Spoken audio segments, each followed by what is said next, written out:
Let's just spin into Google as well, you know, because one of your key kind of expertise is keywords and how Google thinks, and you know, how does the Google superbrain actually work? The Google superbrain. Well, I don't know what else to call it. That's a good way of putting it. It is taking over the world. Well, in a nutshell, online, Google sends out robots, I guess, around the web to try and find websites to put into its index. And you personally want to get your website indexed. That's the general idea. And so one thing I do is a thing I get interested in is a thing called search engine optimization, which is all about making your website appealing to Google so that you get to the top of the rankings. Now, the thing to be aware of is there's no point getting to the top of something that isn't searched for. So if I got to the top of don'tlethimin.com, no one's going to search for that. They couldn't care less. So this is where the concept of keywords comes into it. And keywords are basically words that people search for. So as a great example, I'm sitting at home thinking, I want to watch a serial killer thriller tonight. Yeah. And you type in serial killer thriller in Google, and hopefully that comes up at number one and not Silence of the Lambs. Exactly. So serial killer thriller, you might go to Word Tracker to research words that people search for with serial killer in the search term, for example. And serial killer thriller might be the one that comes top with the most searches. So your job is to get one or more of your pages ranked for serial killer thriller so that when you type it in, you're at the top. And in order to do that, I actually have another mnemonic, which I hope is useful for people watching this.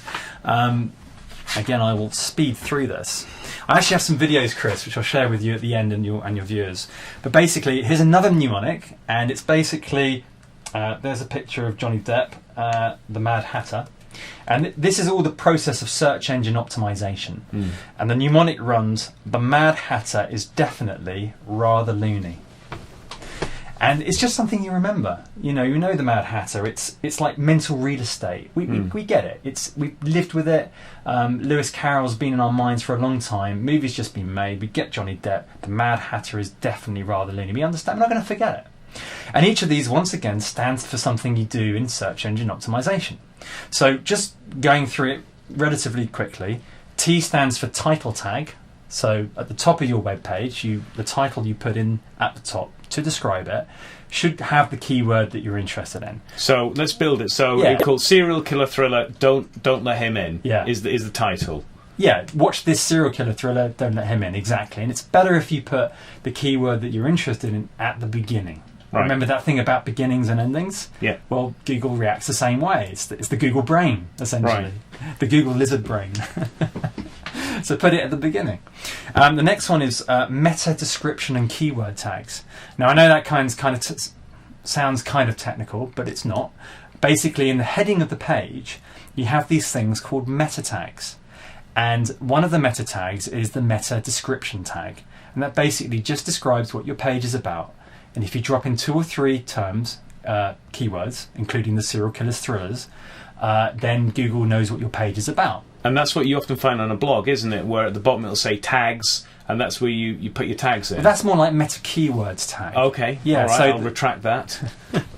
The meta keywords tag is where you put in a few keywords that describe, your page. So it could be serial killer thriller, serial killer thrillers, serial killer psychological horror, serial killer psychological horror.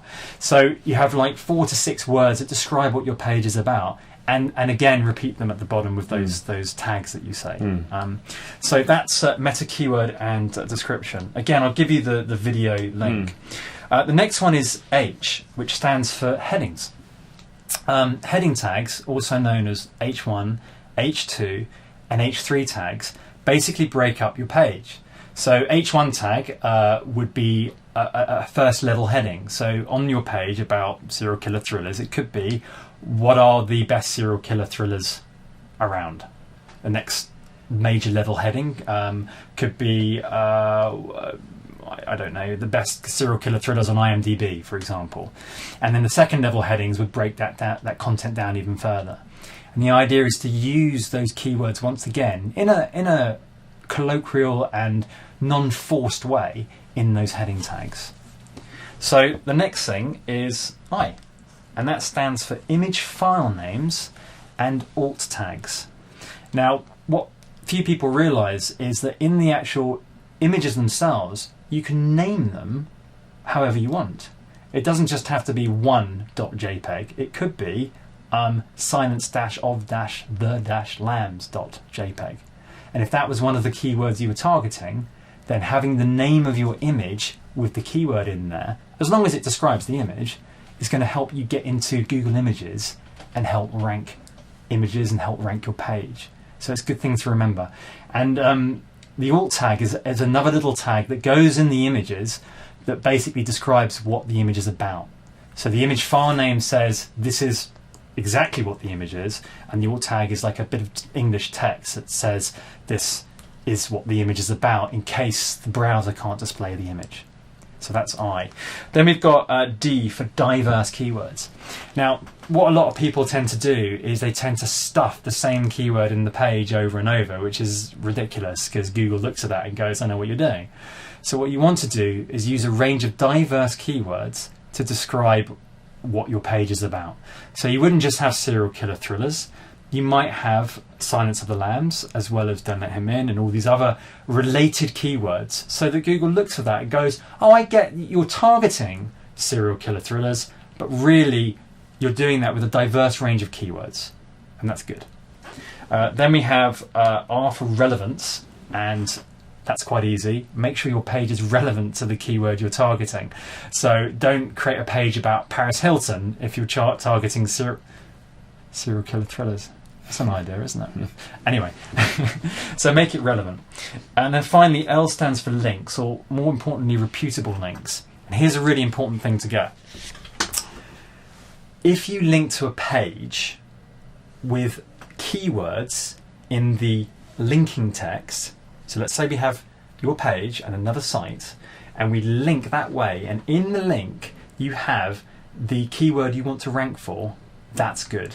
Right. That means that you'll start ranking, hopefully, for that keyword if enough sites link to your page with that same keyword or variations around the same thing. So one might say serial killer thrillers, or check out this serial killer thriller. Another might say, oh, it's like Silence of the Lambs, and that's a link, you know. And as long as they're kind of related in the same way that the words on the page are related, these are all votes to Google of what your page is about. And that's the real secret of SEO. All this stuff that I showed you before, that's called on-page SEO, the stuff that happens on the page. And this is called off-page SEO, the off-page votes that to Google about what your site is about. So it's as much about how many people are linking back to you as you are linking out to them. Well, that's a separate thing, actually. Just to clarify what you just said, it is you want a lot of people to link to you, but it's not so much about the number; it's about the authority. So, for example, I'm about to. I can't mention that, actually. Sorry, that's something I was about to drop, which I really shouldn't. But let's go back to Word Tracker. If I'm trying to link in to Word Tracker and I want to rank for certain keywords, then I need to get authority sites to link to me. So let's say a newspaper like The Guardian is doing a big piece on what people search for. If they link to me with this is what people search for, that's a vote by an authority site. If I get 4 or 5 of those authority sites, Google likes that. Thousands of low-level blogs, not so cool. And the other thing that you said, which is really good, is linking out. If you link out to authority sites, that's also really good. It just shows that you're part of the ecosystem and that you're trusted. And it's all about trust in search engine optimization land.